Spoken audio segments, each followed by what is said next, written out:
आज के आपके इस क्लास में खास करके ये क्लास किस चीज़ का है?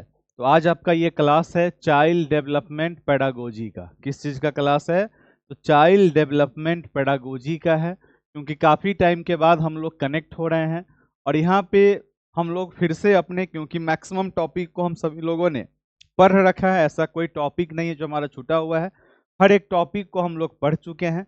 तो सीडीपी में प्रश्न के माध्यम से हम लोग अपने पुराने दिनों को क्या कर लेंगे, एक बार तो रिकॉल करने का काम करेंगे कि हमारे संज्ञान में, हमारे मस्तिष्क में कितनी प्रकार की बातें हैं। और आपको अपने इंड से क्या प्रयास करना है? तो आपको अपने इंड से प्रयास करना है कि 100% आपका सही हो, क्योंकि यहाँ पर जितने भी प्रकार के प्रश्नों के प्रारूप को आप देखेंगे वह प्रश्न आपका रिपीट होते रहता है आपके एग्जाम में भी।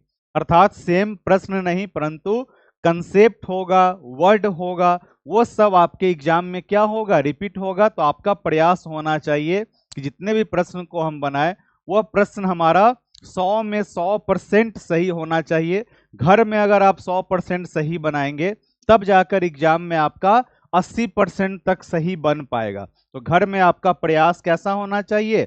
तो 100% का होना चाहिए। तो सर्वप्रथम आपकी जहां भी आस्था हो, आपकी जहां भी श्रद्धा हो, विश्वास हो, एक बार आप ईश्वर को याद कर लें कि हे ईश्वर, आप जहां भी हैं अपनी असीम कृपा हम सब पे बनाए रखें, ताकि आने वाले दिनों में हम सभी का परिणाम बेहतर नहीं बेहतरीन निकल कर आए। यही ऊपर वाले से प्रार्थना है, यही ऊपर वाले से दुआ है।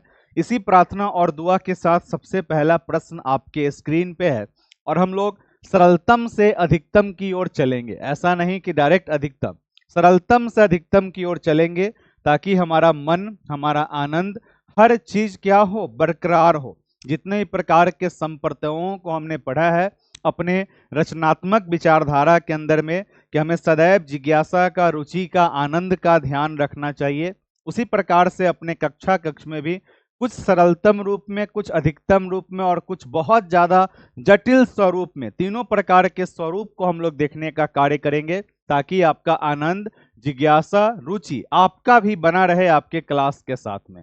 प्रश्न संख्या 1 कह रहा है कि विविध पृष्ठभूमि के अधिगमकर्ता को संबोधित करने हेतु एक अध्यापक को।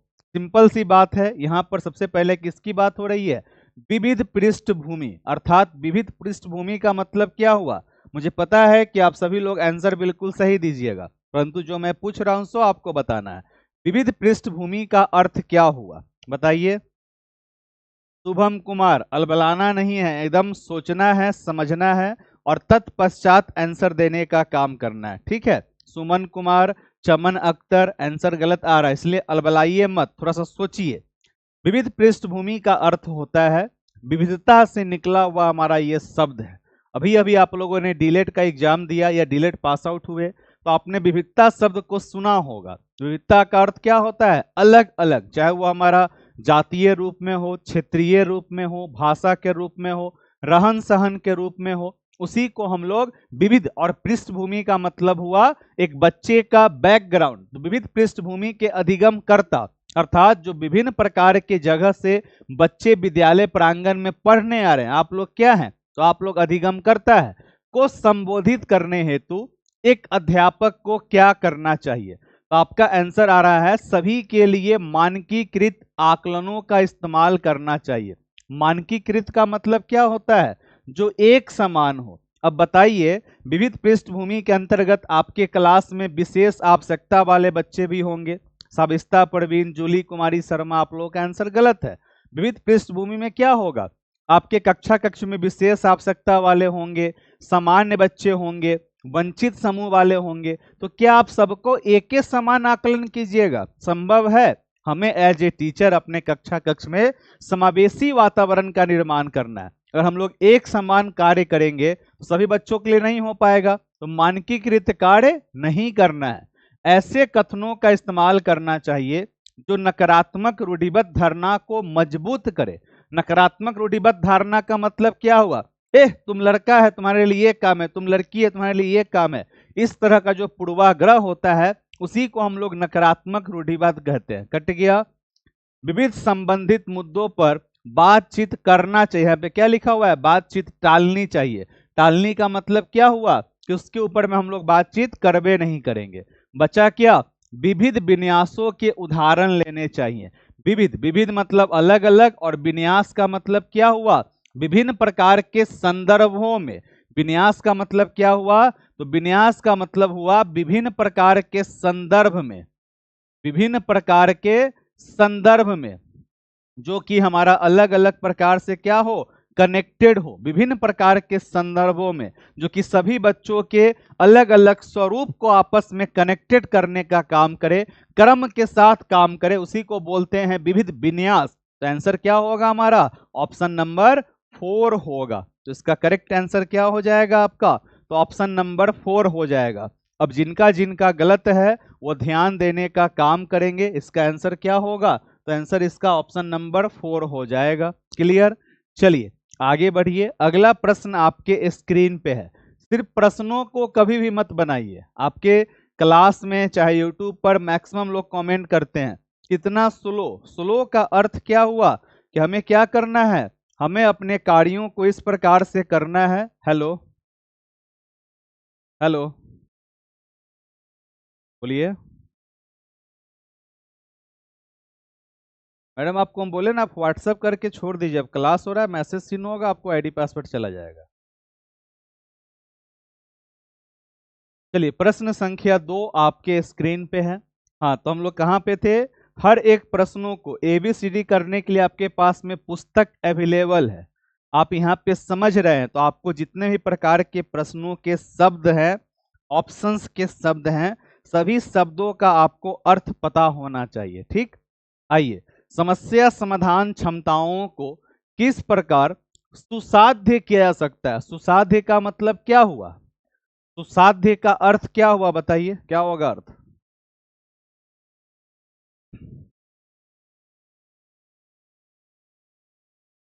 समस्या समाधान क्षमता को किस प्रकार सुसाध्य, सुसाध्य का मतलब होता है बढ़ावा करना, इनकरेज करना, आगे की ओर बढ़ाना, कि आपके अंदर में जो प्रॉब्लम सॉल्विंग स्किल है उसको आप किस प्रकार से बढ़ाएंगे। ठीक, बताइए क्या होगा इसका आंसर। प्रश्न संख्या 2, वेरी गुड। कुछ लोगों का आंसर 3 है, कुछ लोगों का आंसर 1 है, कुछ लोगों का आंसर 4 है। सभी लोग अपने अपने हिसाब से आंसर देने का काम कर रहे हैं।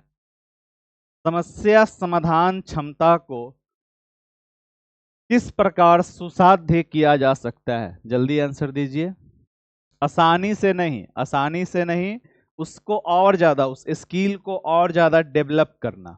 भाई हमारे अंदर में प्रॉब्लम सॉल्विंग स्किल को हम कैसे डेवलप करेंगे। सबसे पहला आपका ऑप्शन है, जल्दी आंसर दीजिए। सबसे पहला आपका आंसर है, हाँ बिल्कुल बिल्कुल संगीता कुमारी जी, आप सभी लोग शामिल रहिए, पहले पढ़ाई पर ध्यान दीजिए। समरूप के इस्तेमाल को बढ़ावा देकर। समरूप का मतलब क्या हुआ, बताइए। समरूप का मतलब क्या हुआ, समरूप का अर्थ होता है जो एक दूसरे से संबंधित हो। समरूपता, समरूपता का मतलब क्या हुआ, जो एक दूसरे से संबंधित हो, उसी को हम लोग समरूप कहते हैं। अर्थात किसी बच्चा को आप कोई प्रॉब्लम दिए बनाने के लिए, अब उस एक प्रॉब्लम पे आपने 4-5 प्रकार के प्रॉब्लमों को सॉल्व करवाया, तो बच्चा क्या करेगा, उस स्किल को और ज्यादा अपने अंदर में डेवलप करेगा। उदाहरण स्वरूप अगर हम लोग बच्चों के साथ गणित पढ़ने का काम करते हैं, तो गणित के अंतर्गत में हम लोग क्या करते हैं, एक ही प्रकार के कंसेप्ट पे 4-5 प्रश्नों को बनाते हैं, ताकि बच्चा उस चीज को समझ सके। क्या, उसी आधार पे हमारे प्रश्नों का प्रारूप अलग होता है, परंतु कंसेप्ट वही होता है। दैट्स कॉल्ड समरूप के इस्तेमाल को बढ़ावा देना। आगे है, विद्यार्थियों में डर की भावना, ये तो कभी होगा ही नहीं, डर का भावना हमें पैदा करना ही नहीं है। लगातार अभ्यास और क्रियान्वयन पर जोर देकर। लगातार अभ्यास कहने का अर्थ क्या हुआ, अभ्यास, ड्रिल और अभ्यास करवाना। ये कैसा सोच है हमारा, तो ये हमारा व्यवहारवादी सोच है। कैसा सोच है, व्यवहारवादी सोच है। और ये कहता है किसी प्रकार के कार्य को अगर हम लोग लगातार करने का काम करेंगे, तो उस कार्य में हम लोग क्या होते हैं, महारत हासिल कर लेते हैं।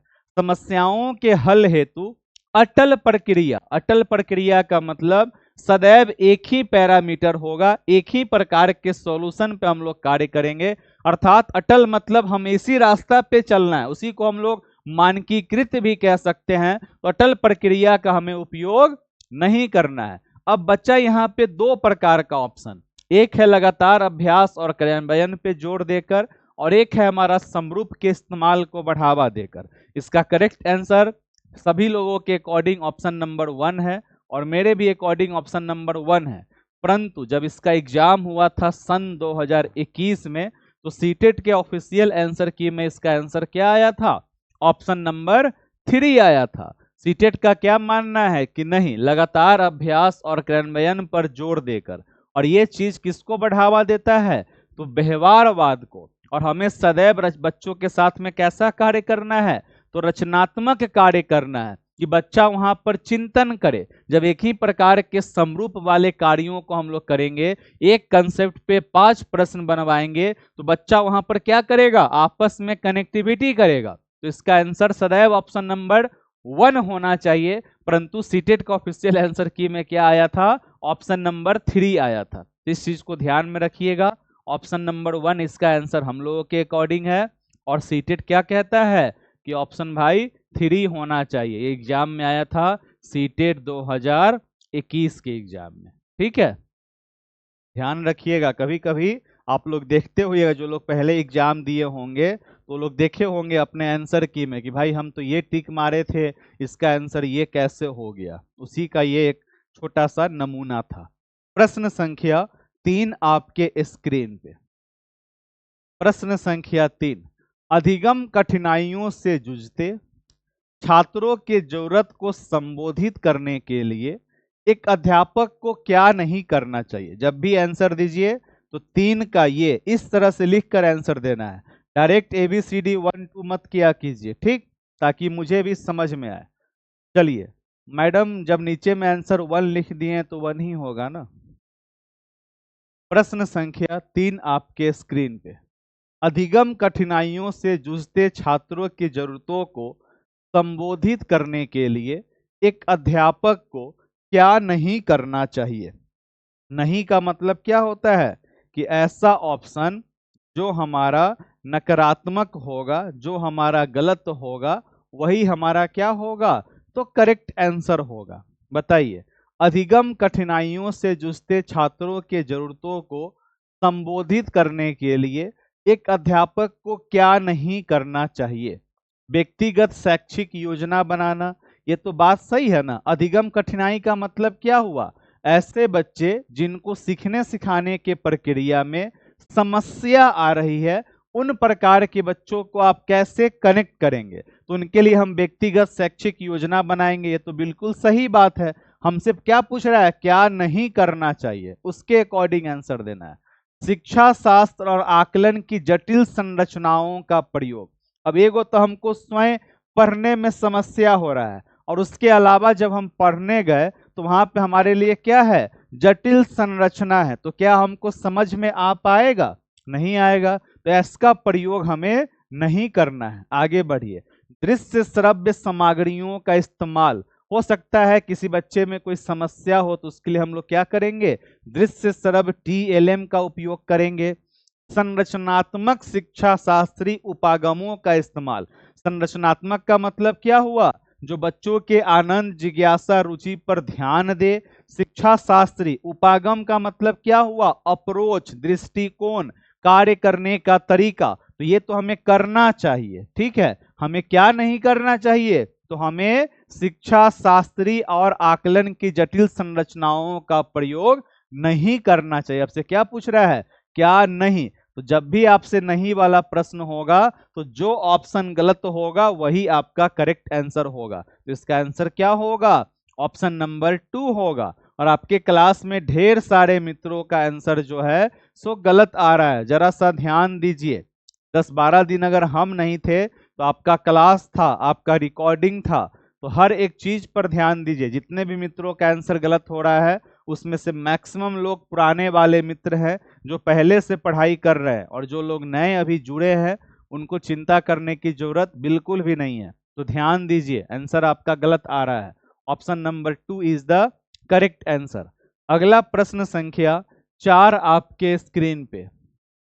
प्रश्न संख्या 4 आपके स्क्रीन पे मैंने आपके लिए शब्द संग्रह करवा रखा है, लगभग 120-25। उन शब्द संग्रहों को प्रतिदिन देखने का काम करें, हो सकेगा तो मैं फिर से उसे रिकॉल करवा दूंगा। सृजनात्मकता की पहचान का प्रमुख लक्षण क्या है?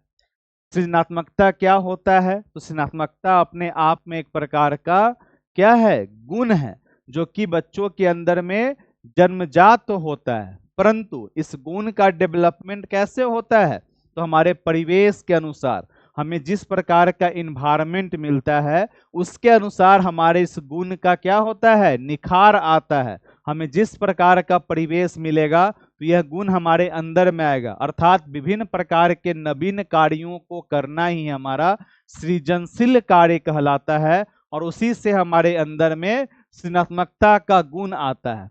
अति सक्रियता कहने का अर्थ क्या हुआ? ये एक प्रकार का ADHD है, विकार है, किसी भी कार्य में बहुत ज्यादा एक्टिव हो जाना। तो हमें बहुत ज्यादा एक्टिव नहीं होना है, आराम से संयम के साथ काम करना है। कुणाल राज जी, आप इतना अपसेंट काहे रहते हैं ऑफलाइन में? आया कीजिए, लगातार आया कीजिए, वरना मेरे मित्र रिजल्ट नहीं बनेगा। आइए, असतर्कता कहने का अर्थ क्या हुआ? जो हमारा मित्र ऐसे हैं जो हमारे सक्रिय नहीं है। असतर्कता अर्थात जो हमारे मित्र है जो एक्टिव नहीं है, अपना ध्यान अकॉन्शियसनेस है, इसी को हम लोग क्या बोलेंगे? अचेतन बोलेंगे, या इसी को हम लोग दूसरे शब्द में क्या बोल सकते हैं? अवधान, जो हमारे ध्यान से संबंधित होता है, जहां पर हम लोग अटेंशन देने का काम नहीं कर रहे। अभी इस क्लास में तो कनेक्टेड है, परंतु मेरा ध्यान अपने क्लास में नहीं है, उसी को बोलेंगे असतर्कता। ठीक। कम परिज्ञानता या बोधगम्यता। बोधगम्यता का मतलब क्या होता है? अंडरस्टैंडिंग होता है, समझ शक्ति होता है, और ये जब कम होगा तो बच्चे में सृजनशील गुण होगा ही नहीं। तो आंसर क्या होगा इसका? अपसारी चिंतन। क्या होगा आंसर इसका? अपसारी चिंतन। पिंकी कुमारी, गीतांजलि कुमारी, आंसर गलत है। अपसारी चिंतन का मतलब क्या हुआ? विभिन्न प्रकार के पक्षों पे सोचना। क्या होगा इसका आंसर? विभिन्न प्रकार के पक्षों पर सोचना, पक्षों पर सोचना। और जो भी आपको नवीन शब्द लगे तो आप उसे अपने कॉपी में नोट डाउन कीजिएगा और मुझसे पूछिएगा, समझे? अपने कॉपी पे आपको नोट डाउन करना है। जो भी हमारे नए मित्र हैं, अगर आपको कोई भी ऐसा शब्द जिसका अर्थ आपको पता ना हो, अपने कॉपी पे नोट डाउन करके मुझे व्हाट्सएप कर दीजिएगा। जब भी मैं नेक्स्ट क्लास लूंगा तो उन सारे शब्दों को मैं फिर से एक्सप्लेन कर दूंगा। तो थोड़ा सा आपको भी सिंसियर रहना है अपने तरफ से। प्रश्न संख्या 5 आपके स्क्रीन पे।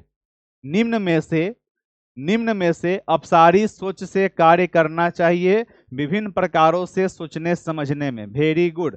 प्रश्न संख्या 5 आपके स्क्रीन पे।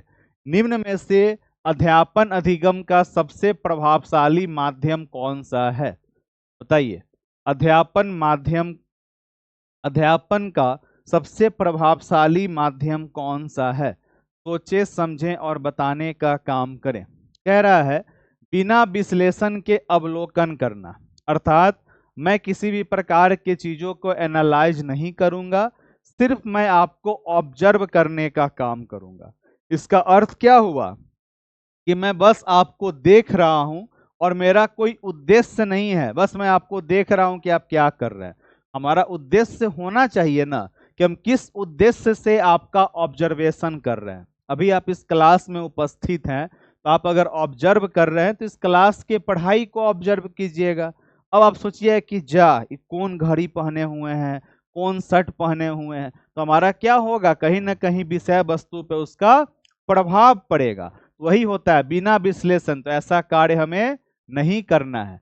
अनुकरण या नकल या दोहराना, इस प्रकार के कार्यों को करना ही नहीं है। याद करने का कार्य करवाना नहीं है। तो आंसर क्या होगा हमारा? Option number 4। ये तो बहुत धिया पुता वाला प्रश्न था, और ऐसा प्रश्न रीना कुमारी, आपका भी आंसर गलत है मैडम। विषय वस्तु को यंत्रवत याद करना। रीना कुमारी जी, आप अभी कहाँ खोई हुई हैं? आपका आंसर आ रहा है याद करना। कभी भी हमें रिमेम्बरिंग पे काम नहीं करना है रीना कुमारी जी, ध्यान दीजिए। तो ऐसा प्रश्न था जो सिर्फ आपके ऑप्शंस को छाट देने पे बन जाता, और ऐसा प्रश्न आपके एग्जाम में आएगा भी नहीं। वो तो हम लोग अपने प्रैक्टिस सेट में एक दो प्रश्न ऐसा निकल कर आ जाता है, तो इस तरह का प्रश्न आपके एग्जाम में आपको देखने को मिलेगा भी नहीं। ठीक है, आइए अगला प्रश्न संख्या 6 आपके स्क्रीन पे है, आराम से बनाने का काम करें। प्रश्न संख्या 6 आपके स्क्रीन पे है, सोचे समझें और बनाने का काम करें। प्रश्न संख्या 6 आपके स्क्रीन पे कह रहा है, एक अध्यापिका को दिए गए किसी कार्यकलाप में छात्रों के विभिन्न त्रुटियों का विश्लेषण करना चाहिए, क्योंकि इस तरह का कार्य हम लोग क्यों करते हैं, सोचे समझें और बताने का काम करें। प्रश्न संख्या 6, एक अध्यापिका को दिए गए किसी कार्यकलाप में छात्रों के विभिन्न त्रुटियों का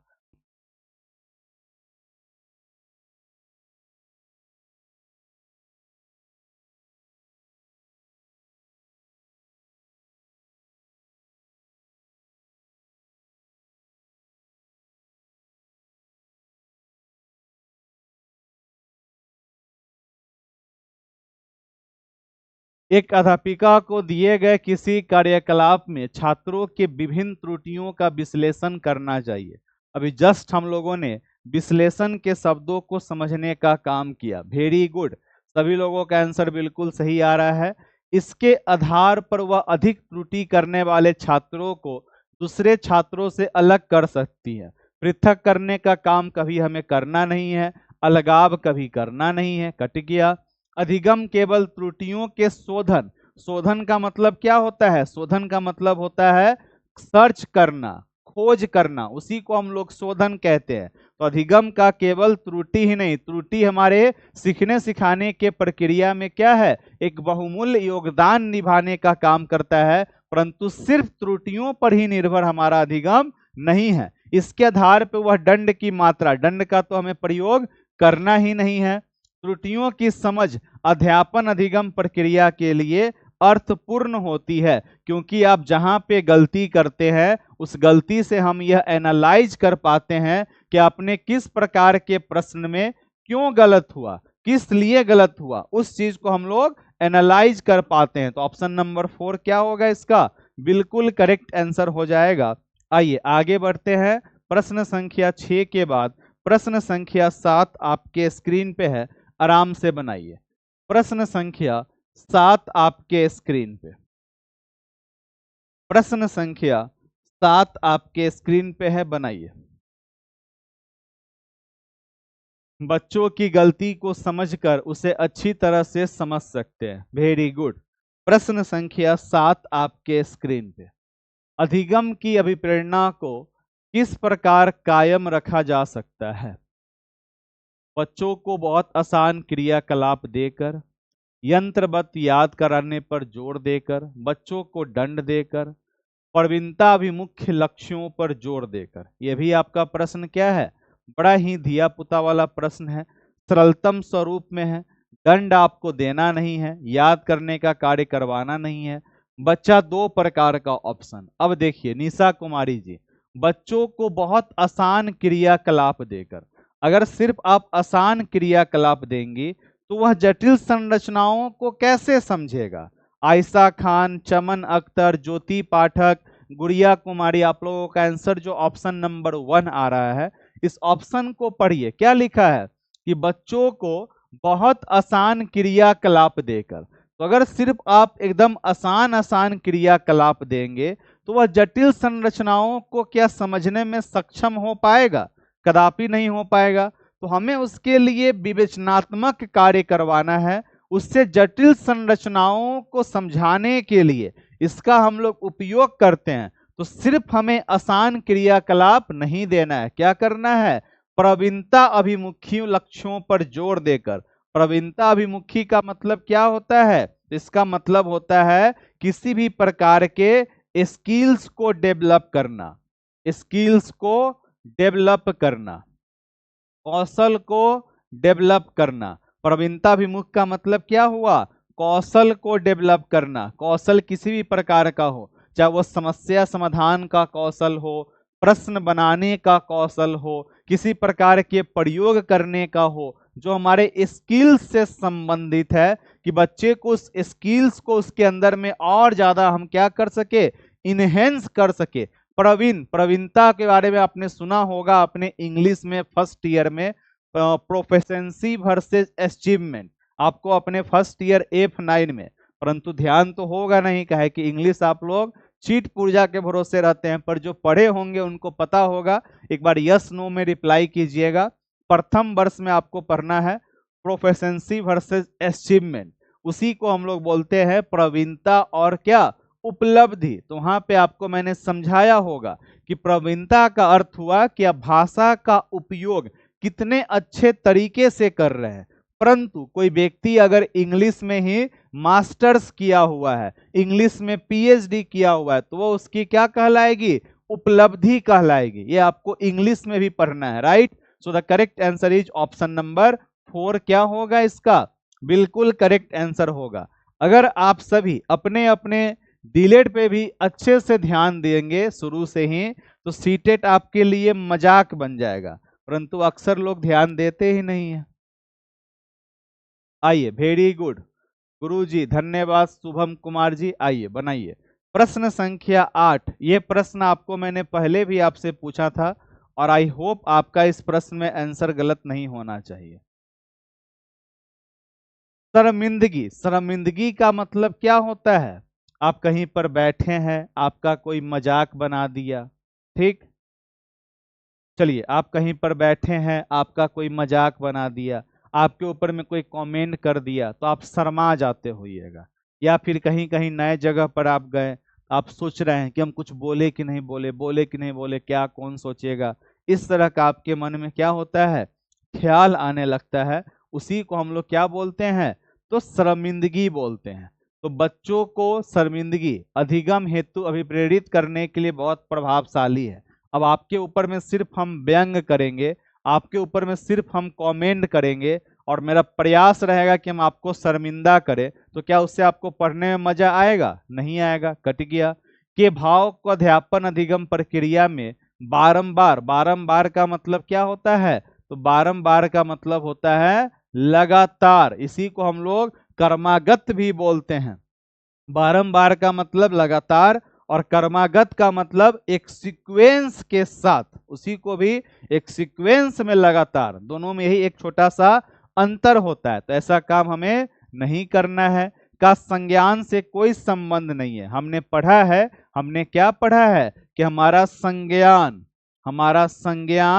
और हमारा संवेग आपस में क्या होता है, सन्निहित होता है। संवेग का मतलब हमारा इमोशन, तो जो हमारा क्या है, शर्मिंदगी है, वो हमारे इमोशन से जुड़ा हुआ है। सरस्वती कुमारी, आंसर आपका गलत है। अगर आप शर्मिंदा होंगे तो आप कहीं पे कुछ बोलेंगे नहीं, अब कुछ बोलेंगे नहीं तो कुछ आप सीख नहीं पाएंगे। सो द करेक्ट आंसर, का संज्ञान पर नकारात्मक प्रभाव पड़ सकता है। अगर सिर्फ आपको कोई बोर बनाएगा तो आप उस कार्य में अपना रुचि दिखाना बंद कर देंगे, उस जगह पे आना आप बंद कर देंगे, फिर आपका पढ़ाई में इंटरेस्ट नहीं रहेगा। किसी प्रकार के कार्य में आप अपने फुआ के यहाँ गए, फूफा जी आपका खूब मजाक बना दिए, तो आपका असर कहाँ जाएगा, आपके दिल पर जाएगा। तो अगले बार से आप फुआ के यहाँ जाना क्या कीजिएगा, बंद कर दीजिएगा। भाग वहां कहीं हम जब जाते हैं तो फलना चीज देहाती है, गवार है, इसे बोलने लगते हैं, हम तब वहां जयबे नहीं करेंगे। तो हमारे इमोशन से भी कनेक्टेड होता है, और जो चीज हमारे इमोशन से हो वो हमारे संज्ञान पे भी प्रभाव डालता है। So the correct answer is option number 4। क्या होगा इसका, बिल्कुल करेक्ट आंसर होगा। इसमें भी 8-10 मित्रों का आंसर गलत आ रहा है, ध्यान दीजिए मेरे मित्र। प्रश्न संख्या 9 आपके स्क्रीन पे है, आराम से बनाइए। हो सकता है आपके पास मेरे सर कहीं नेट का समस्या हो। ऋतिक कुमार जी, अधिगम का संरचनात्मक विचार यह सुझाव देता है कि ज्ञान की संरचना में सोचे समझें और बताएं। क्या होगा करेक्ट आंसर। प्रश्न संख्या 9 आपके स्क्रीन पे, प्रश्न संख्या 9 आपके स्क्रीन पे है, सोचे समझें और बताने का काम करें। क्या होगा करेक्ट आंसर। वेरी गुड, लाजवाब, बेहतरीन, गजब, बेमिसाल। सोचे समझे और बताएं, क्या होगा आपका करेक्ट आंसर।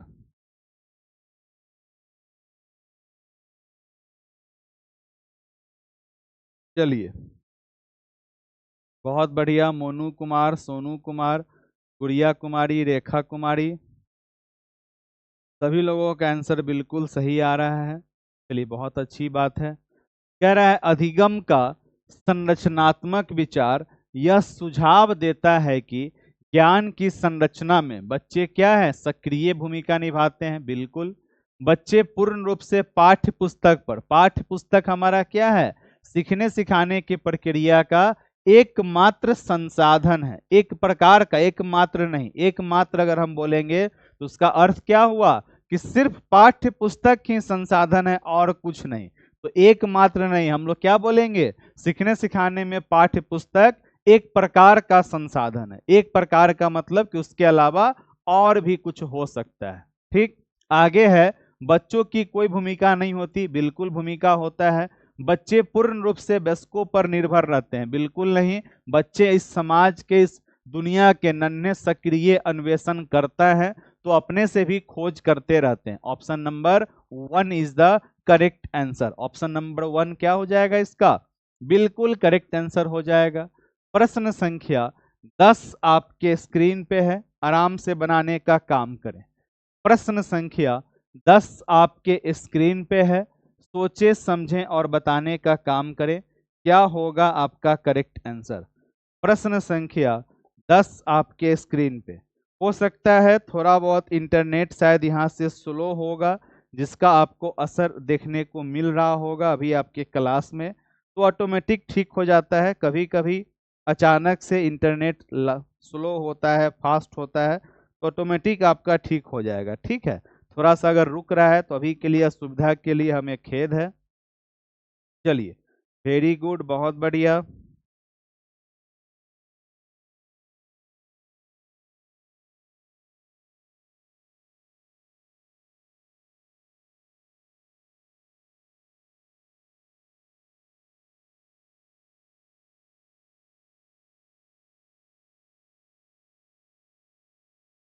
फिलहाल प्रश्न संख्या 10 बनाने का काम कीजिए।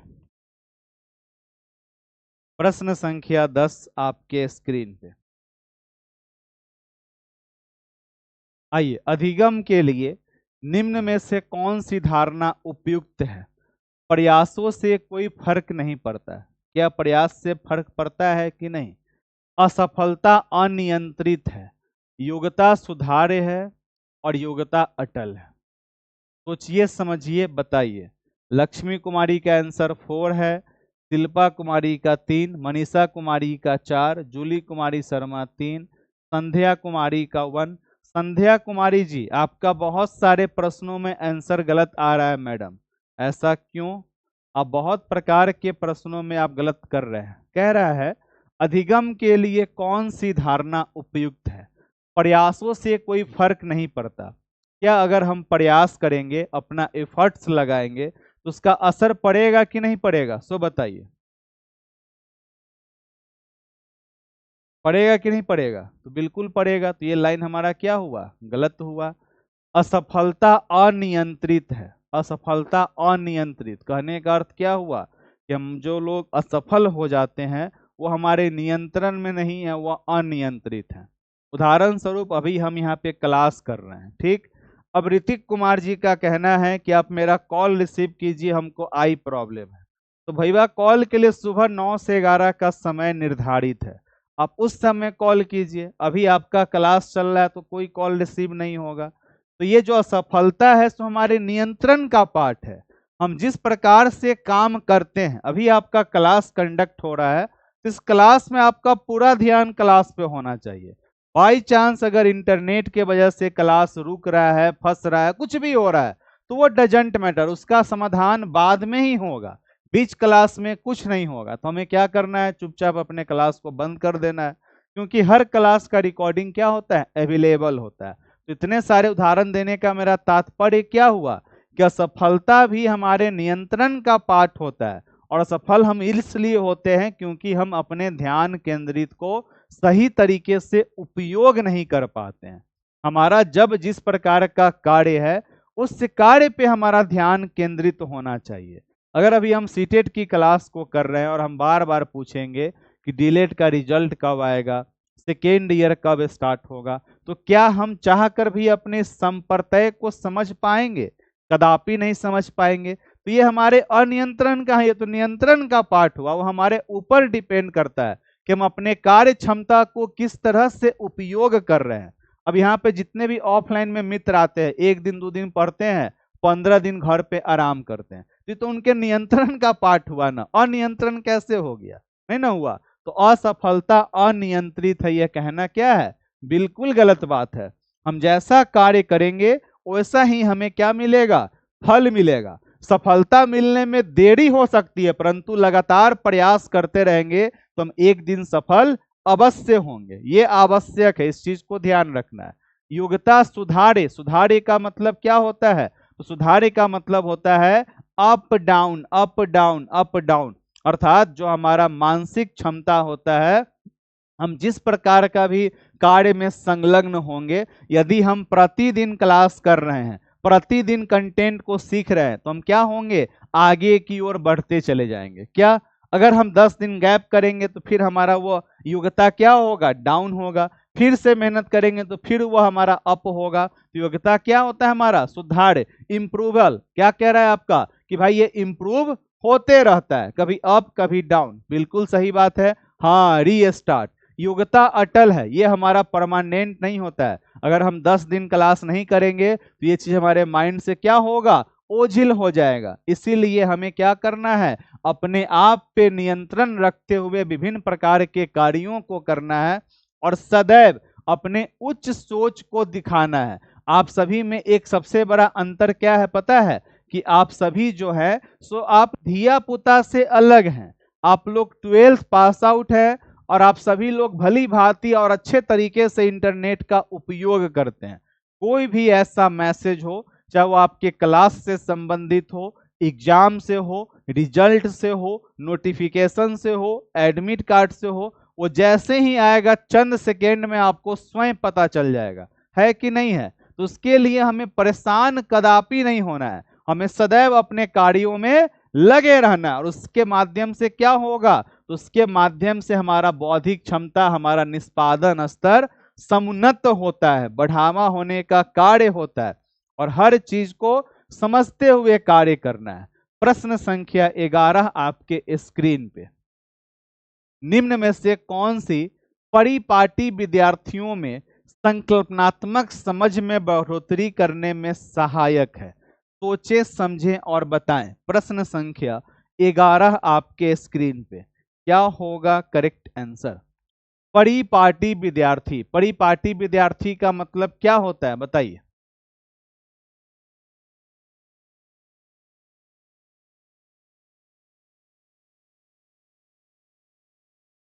आइए, अब आप में से कुछ मित्र ऐसे होंगे जो इसमें से ये परिपाटी विद्यार्थी एक साथ पढ़ रहे हों, हो सकता है ऐसा होंगे। हर चीज आपके आंखों के सामने होता है, बस अंतर है कि हम किस तरह से उसे देख रहे हैं। इस क्वेश्चन का मतलब हुआ, इस क्वेश्चन का आपका अर्थ हुआ, समझिए। निम्न में से कौन सी परिपाटी, परिपाटी का मतलब जो 4 गो यह ऑप्शन दिया है, कौन सा तरीका? परिपाटी कोई विद्यार्थी नहीं है। कौन सी परिपाटी अर्थात कौन सा तरीका विद्यार्थियों में संकल्पनात्मक समझ में बढ़ोतरी करने में सहायक है? Which of the following practice, परिपाटी का मतलब क्या हुआ? कौन सा हमारा तरीका? परिपाटी कोई विद्यार्थी नहीं है, तारक विद्यार्थी है, बुद्धिमान विद्यार्थी है, प्रतिभाशाली विद्यार्थी, प्रगतिशील विद्यार्थी, ये सब हम लोग प्रतिभावान विद्यार्थी बोल सकते हैं। परंतु परिपाटी का मतलब तरीका, और ये मैंने आपके पहले भी आपके साथ में इस प्रश्न को डील किया है। तो बारंबार परीक्षा, ये तरीका क्या होगा? बच्चों में अंडरस्टैंडिंग को डेवलप करेगा, संकल्पनात्मक समझ मतलब कि कंसेप्ट को बढ़ावा देना। तो इसके लिए सिर्फ परीक्षा नहीं, अन्वेषण और संवाद, अन्वेषण का मतलब खोज करना और संवाद का मतलब आपस में बातचीत करना, संप्रेषण करना, प्रतिस्पर्धा, प्रतिस्पर्धा आधारित प्रतिस्पर्धाएं, इसका मतलब क्या हुआ? अपने कक्षा कक्ष में हम कंपटीशन के माहौल को उत्पन्न करेंगे और उस बच्चों के बीच में सिर्फ कंपटीशन करवाएंगे। तो कंपटीशन से बच्चों के मन में क्या होता है, एक प्रकार के ऐसे भावना का जन्म होता है कि हम तो कुछ है ही नहीं, हमारा स्कोरे नहीं आ रहा, तो हम कैसे आगे बढ़ेंगे। तो कंपटीशन से पहले हमें बच्चों को उसके मूलभूत कंसेप्ट को समझाना आवश्यक है। सिर्फ कंपटीशन करवाने से कुछ नहीं होगा। पाठ्य पुस्तक केंद्रित, हमें बाल केंद्रित कार्य करना है। So the correct answer is option number 2। जैसे कि अब आपका इसी महीने में, आपका जुलाई में ही मैंने आपको कहा था कि जैसे ही आप लोग एग्जाम से फ्री होइएगा, तो जुलाई में भले ही आपका सीटेट का एग्जाम नहीं हुआ है, परंतु मैं आपका एक टेस्ट लूंगा। आप लोगों को याद है कि नहीं, हम कहे थे कि जुलाई भर मैं आपके इस पूरे बैच को पढ़ाऊंगा, जो कि मैंने आपको पढ़ाया भी, और जुलाई में आपका मैं टेस्ट लूंगा। भले ही आपका सीटेट का एग्जाम हो या ना हो, परंतु मैं टेस्ट लूंगा जिसमें आपको अपने स्कोर को 90 पार रखना है, अगर आपको याद होगा तो। और वह टेस्ट आपका होगा जुलाई में ही, 15 जुलाई से पहले ही आपका वह टेस्ट होगा, जिसमें आप जिस प्रकार के भी भाषा में कंफर्ट होंगे, जैसे कि आपका सीडीपी, मैथ, ईवीएस, हिंदी, ये 4 तो आपका कॉमन हो गया, या फिर जो पेपर 2 वाले हैं सोशल साइंस। परंतु भाषा में आपके पास ऑप्शन होगा हिंदी इंग्लिश, हिंदी संस्कृत, हिंदी उर्दू, इस तरह से आपका टेस्ट होगा। इस चीज को ध्यान में रखिएगा। आइए, बच्चों में सीखने में कठिनाई होती है जब, बच्चों को सीखने में कठिनाई होती है जब या तो 150 नंबर का, नहीं तो 120 नंबर का, क्या कि भाषा में थोड़ा सा कंफ्यूजन हो जाता है सभी लोगों के बीच में। और 120 नंबर क्या होता है, कॉमन। कॉमन कहने का अर्थ सीडीपी, मैथ, ईवीएस, हिंदी, या फिर सीडीपी, हिंदी और सोशल साइंस, ये क्या हुआ, कॉमन हुआ। या तो 120 नंबर का होगा, नहीं तो 150 नंबर का होगा। 120 नंबर का होगा, उसका भी हम लोग स्कोर तय करेंगे। 120 नंबर में आपको कम से कम 80 नंबर लाना है, और 150 का लेंगे तो कम से कम आपको 100 नंबर लाना है। इस तरह से हम लोग एक कंसेप्ट रख के टेस्ट को लेंगे। प्रश्न संख्या 12, बच्चों को सीखने में कठिनाई होती है जब अधिगम सामाजिक संदर्भ में हो। इसमें तो कठिनाई होगा ही नहीं, इसमें तो सरलतम रूप होता है। विषय वस्तु को बहुरूपों में प्रस्तुत किया गया हो। बहुरूप का मतलब क्या होता है, विभिन्न प्रकार के संप्रदायों में सामने से प्रदर्शित करना। सूचना अलग अलग टुकड़ों में प्रस्तुत किया जा रहा हो, वे आंतरिक रूप से भी प्रेरित, ये भी हमारे सीखने में क्या करेगा, मदद करेगा। सीखने में कठिनाई कब होगी, बताइए, सीखने में कठिनाई कब होगी, जब मैं आपको कहूंगा अरे सुबह में मेरा क्लास नहीं 10 बजे नहीं लेंगे, 9 बजे लेंगे, ना 9 बजे नहीं लेंगे, 11 बजे लेंगे, अरे छोड़ दीजिए 11 बजे नहीं लेंगे, 12:30 में लेंगे। या फिर किसी प्रकार के अर्थ में, किसी प्रकार के चीज को बताने के लिए हम आपको बार बार अलग अलग स्वरूप प्रस्तुत कर रहे हैं, अर्थात सूचना अलग अलग टुकड़ों में प्रस्तुत किए जाए। जो आपका इंफॉर्मेशन है, मैं अभी आपको कह दिया कि आपका टेस्ट होगा, कल कहेंगे 30 नंबर का होगा, नहीं एक काम करते हैं परसों कहेंगे 90 नंबर का होगा, नहीं छोड़िए हटाइए 120 नंबर का होगा। आपको एक इंफॉर्मेशन देना है कि फलना तारीख को आपका इतने नंबर का टेस्ट होगा, इतना मार्क्स होगा, इतना बजे प्रारंभ होगा, एक साथ आपको यह सूचना प्राप्त हो गया। तो कोई भी इंफॉर्मेशन हमें एक साथ प्राप्त होना चाहिए, तब हमें वह सीखने में और वह कार्य करने में कठिनाई नहीं होगी। परंतु उसी चीज को जब मैं आपको बार बार खंडों में तोड़ कर दूंगा, उससे आपको कठिनाई महसूस होगा। जरा सोचिए, मैं आपको कहूं आज कि आपका ना एगो फाइनल टेस्ट होगा, कल कहेंगे कि आपका टेस्ट 30 नंबर का होगा, परसों कहेंगे नहीं आपका टेस्ट ना 50 नंबर का होगा, अरे छोड़िए हटाइए ना 90 नंबर का होगा। तो ये इंफॉर्मेशन क्या हुआ, अलग अलग प्रकार से और अलग अलग प्रकार से बदल रहा है। तो आप भी कंफ्यूजन में चले जाएंगे कि भाई आखिर ये कहना क्या चाह रहा है इंसान, हमको तो कुछ पते नहीं चल रहा है। क्योंकि किसी भी टेस्ट के लिए मैं आपको सप्ताह भर पहले बताऊंगा, इंफॉर्मेशन दूंगा, तब ना आप उसके लिए प्रिपेयर होइएगा, और वो भी आवश्यक है। तो ये सूचनाएं जब हमें अलग अलग टुकड़ों में प्रस्तुत होता है, तो वो हमारे सीखने सिखाने की प्रक्रिया में क्या करता है, बाधा उत्पन्न करने का काम करता है। So the correct answer is option number 3 हो जाएगा। अगला प्रश्न बनाइए, प्रश्न संख्या 13 आपके स्क्रीन पे। अच्छा प्रश्न है, पहले भी हम लोगों ने इसे बनाया है, ये सभी आपके संवेग से संबंधित प्रश्न हैं। सोचे समझें और बनाने का काम करें। प्रश्न संख्या 12 आपके स्क्रीन पे।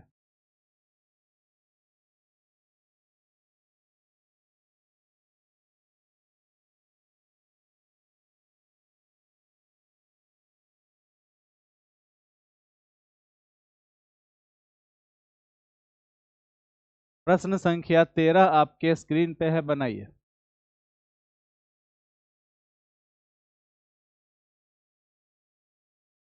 कह रहा है कि अधिगम की सर्वोत्तम अवस्था कौन सी है? अधिगम की सर्वोत्तम अवस्था कौन सी है? आइए, मोनू कुमार जी, आपका आंसर है ऑप्शन नंबर 2। एगो बात बतावा मोनू, आज ये क्लास आप करने आए हैं, मान लीजिए मोनू जी, आप इस कल जिनका जिनका आंसर ऑप्शन नंबर बी है, मैं उनसे पूछना चाहूंगा कि आप ये क्लास करने आए, आपको आज पता चला CDP बाई गौरव, तो आपके मन में एक प्रकार का एक्साइटमेंट रहा होगा कि भाई अब 15-14 दिन के बाद गौरव आज क्लास लेंगे, चलो आज क्लास देखना है, हमें अपने CDP को पढ़ना है, काफी टाइम हो गया हुआ है। या कोई भी प्रकार के कार्य को करने के लिए जब तक आप एक्साइटेड नहीं होइएगा, उस काम में आपको आनंद आएगा। आपका डीलेट का फाइनल एग्जाम था, कल से मेरा एग्जाम है, आपके अंदर में डर भी होगा, जुनून भी होगा, जोश भी होगा, और एग्जाम अगर नहीं हो रहा है तो उसके लिए भी हम लोग परेशान रहते हैं, एग्जाम कब होगा, एग्जाम कब होगा। एग्जाम हुआ तो हम लोग एक्साइटेड रहे, अपने सेंटर पे गए। तो जब तक कोई उत्तेजना ही नहीं रहेगा तो उस कार्य में आपको आनंद आएगा क्या? उत्तेजना होना अति आवश्यक है। और ये कह रहा है कोई उत्तेजना नहीं, कोई भय नहीं। अब आपके मन में एग्जाम के प्रति कोई डरे नहीं है कि दूर पास हो फेल हो, तो क्या आपको पढ़ने का इच्छा करेगा? आपके मन में कोई जिज्ञासा ही नहीं है, चाहत ही नहीं है कि हमें आगे भी बढ़ना है, तो आपको मन लगेगा काम में? बिल्कुल नहीं लगेगा, गलत हो गया। उच्च उत्तेजना, उच्च भय, हम बहुत ज्यादा एक्साइटेड है कि हमको एग्जाम देना है, एग्जाम देना है, अब बहुत ज्यादा डरे भी हुए हैं, तो इससे क्या होगा? हमारा प्रभाव हमारे पढ़ाई पे पड़ेगा, क्योंकि हमारा भय क्या है? काफी उच्च है। और जब हम डर जाएंगे तो हम सहम जाएंगे और हमारा संज्ञान प्रॉपर काम नहीं करेगा। निम्न उत्तेजना, उत्तेजना हमारा निम्न भी नहीं होना चाहिए, क्या होना चाहिए? संतुलित उत्तेजना और कोई भय नहीं। भय क्या होता है? डर क्या होता है? तो डर हमारे सीखने सिखाने के प्रक्रिया में एक महत्वपूर्ण बाधक होता है। आप में से बहुत सारे मित्र ऐसा बोलते होंगे कि गौरव हम तो पढ़ के जाते हैं पर एग्जाम सेंटर में जाते हैं तो हमको डर लगने लगता है और आता हुआ प्रश्न भी हम क्या कर लेते हैं? गलत कर लेते हैं। ऐसा आप में से बहुत लोग होंगे जिनको आता होगा परंतु एग्जाम के खौफ में वह गलत बना लेते हैं प्रश्नों को। होता है कि नहीं होता है? तो हमारे पास में भय नहीं होना चाहिए परंतु एक्साइटमेंट होना चाहिए कि अब हमारे पास में मात्र बचा है 4 महीने का समय, हमें फिर से बनाना है, पूरा जुलाई भर हम पढ़ाई किए हैं, जुलाई में अब टेस्ट होगा, हमें किसी भी हाल में 90 पार करना है। ये सब उत्तेजना आपके मन में होना चाहिए जो आपके सीखने को क्या करेगा? और ज्यादा सुदृढ़ करने का काम करेगा। ठीक, अच्छे से एग्जाम देना है, बिल्कुल option number 1 is the correct answer. अगला प्रश्न संख्या 14 आपके स्क्रीन पे है, बनाइए। तो प्रश्न संख्या 14 आपके स्क्रीन पे, सोचे समझें और बताने का काम करें। प्रश्न संख्या 14 आपके स्क्रीन पे है, आराम से बनाने का काम कीजिए।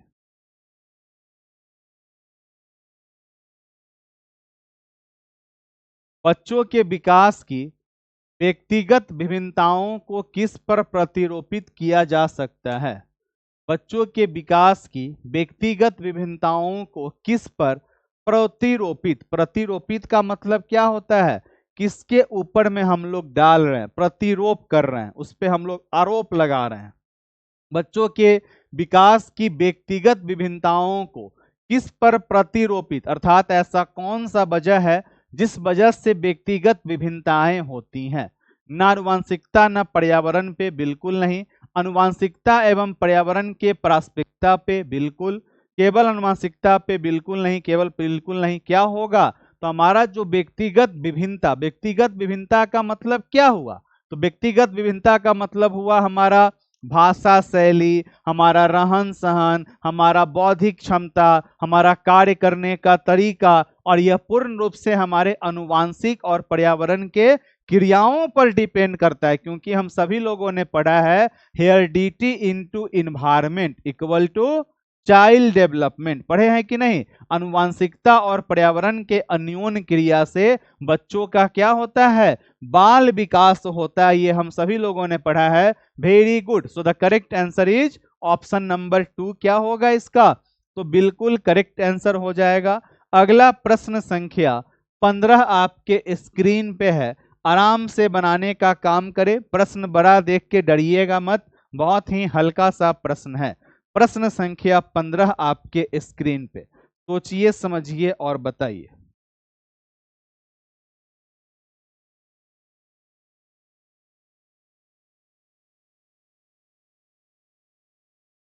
एक कार्य के दौरान साइना स्वयं से बात कर रही है कि वह कार्य पर किस प्रकार प्रगति कर सकती है। लेव वाइगोस्की के भाषा और चिंतन या सोच के बारे में दिए गए विचारों के अनुसार इस तरह का व्यक्तिगत वाक्य क्या दर्शाता है, बताइए क्या होगा। तो हम सभी लोगों ने पढ़ा है पियाजे साहब को, वाइगोस्की साहब को, ये सभी कैसे मनोवैज्ञानिक हैं, तो रचनावादी मनोवैज्ञानिक हैं। और वाइगोस्की साहब कहते हैं कि बच्चा जो है अपने समाज, अपने भाषा, संस्कृति के अनुरूप चीज़ों को सीखता है, अपने से बड़ों में, छोटों से, वयस्क से, हम उम्र के साथ अन्योन्य क्रिया के माध्यम से सीखने का कार्य करता है, एवं भाषा के अंतर्गत वह स्वयं से बातचीत करता है। उसी को वाइगोस्की साहब निज वाक्य कहते हैं, व्यक्तिगत वाक्य कहते हैं। और वह ऐसा क्यों करता है, क्योंकि स्वयं से बातचीत करते हुए वह अपने आप को दिशा निर्देश देने का काम करता है। तो आत्मकेंद्रिता कौन कहते, पियाजे साहब कहते। मनोवैज्ञानिक विकार का मतलब क्या हुआ, ऐसे कोई अधिगम विकार जो हमारे पढ़ाई से संबंधित है, वो हमारा मनोवैज्ञानिक विकार कहलाएगा।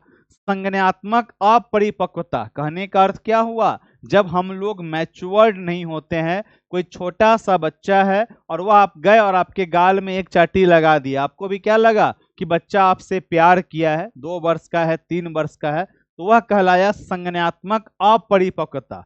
और यह ऐसा कार्य क्या कहलाएगा, तो स्वतः नियमनम,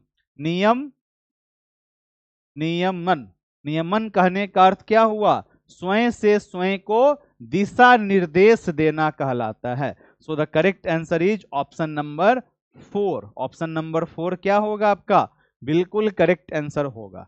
तो इस तरह से अभी हम लोगों ने क्या किया, तो 15 प्रश्नों को देखने का काम किया। अगर आपका जो भी हमारे ऐसे पुराने मित्र हैं जो शुरू से कनेक्टेड हैं, अगर आपका 15 में 15 सही हुआ है तो आपका ट्रैक बिल्कुल सही है। एक भी प्रश्न अगर आपका गलत हुआ है तो आप अपने ट्रैक से भटके हुए हैं। दूसरा चीज आप समझ लीजिए, जो आप बार बार सुनते होइएगा 15 जुलाई से, तो मैंने आपको पहले भी कहा हुआ है, हम जो कहते हैं वही करते हैं। जुलाई में आपका एक टेस्ट हो जाएगा, जो 15 जुलाई से नया बैच होगा तो आपके इसी के अंदर में होगा। जो भी लोग इस क्लास में ज्वाइन है उनको कुछ भी ज्वाइन करने की आवश्यकता नहीं है। अरे आप सीटेट के लिए मेरे साथ में जुड़े हैं, तो जब तक आपका एग्जाम नहीं होगा तब तक ना आप क्लास कीजिएगा, आराम से क्लास करते रहिए। आपको कहीं कुछ नहीं ज्वाइन करना है, आपको इसी के अंदर में आपको देखने को मिलेगा। एकदम रिलैक्स रहिए। और 15 जुलाई से हम लोग क्या करेंगे, न्यू सेशन के अनुसार स्टार्ट कर देंगे, फिर से बिल्कुल शून्य से, बिल्कुल जीरो से, जो कि आपका प्रैक्टिस भी करवा देगा। और 15 जुलाई तक हम लोग थोड़ा सा मैथ का क्लास ज़्यादा कर लेंगे। मैथ का थोड़ा बहुत ईवीएस का भी वो क्लास थोड़ा कम हुआ है, तो उसको और ज़्यादा हम लोग कंप्लीट कर लेंगे, ताकि 15 जुलाई से पहले आपका मैक्सिमम चीज़ कवर रहे। और फिर 15 जुलाई के बाद हम लोग नए सिरे से बिल्कुल स्टार्टिंग पॉइंट से, जीरो से स्टार्ट कर देंगे, जीरो टू हीरो। और इसके अलावा अब आपके यूट्यूब पर भी क्या रहेगा, आपको ऑलवेज एक ऑप्शन मिलेगा कि आप कौन सा टॉपिक पढ़ने की चाहत रखते हैं। जो आपका चाहत होगा, जो भी हाईएस्ट नंबर ऑफ वेटेज होगा जिस टॉपिक पे, उस टॉपिक को हम आपके यूट्यूब पर थ्योरी के माध्यम से विथ एमसीक्यू भी समझा देंगे। तो ये भी आपके लिए क्या हुआ, एक नया चीज हुआ। हर जगह लाइव की जरूरत नहीं है, आराम से क्लास कीजिए। जो भी हमारे नए मित्र हैं अभी इस वीडियो को देख रहे हैं, जुड़ना चाहें तो अवश्य जुड़ने का काम कीजिएगा। और जो लोग ऑलरेडी पहले से ज्वाइन है, उन्होंने कहीं से कुछ भी ज्वाइन नहीं करना है, बिल्कुल आप सभी लोगों को इसी बैच के अंदर में रहेगा, तो आपको क्यों नहीं दिखेगा, सब कुछ दिखेगा, ठीक है। चलिए, और कोई मन में समस्या तो नहीं है, तो फिर अभी हम लोग फिलहाल क्या करेंगे, तो फिलहाल हम लोग अपने अपने गणित पे ही काम करेंगे। आज थोड़ा आसान क्वेश्चन था प्रैक्टिस का, अच्छा लगा, नाइस सेशन गुरुजी। आसान से फिर धीरे धीरे हम लोग डिफिकल्ट की तरफ भी जाएंगे, बहुत सारे चीज़ों को हम लोगों ने देखा है। Very good. पेपर 2 पढ़ेंगे, पढ़ाई कब होता है, ये भी आपका पेपर 2 में सीडीपी दोनों मैडम में कॉमन होता है। पेपर 2 का, पेपर 1 का सीडीपी लैंग्वेज दोनों आपका कॉमन है, और पेपर 2 का सोशल साइंस का क्लास हुआ है, उसे और भी ज़्यादा हम करवा देंगे, ठीक। अंतिमा Kumari ji, paper 2 already batch चल रहा है। चलिए, बाय बाय, मिलते हैं फिर हम लोग अपने नेक्स्ट क्लास में।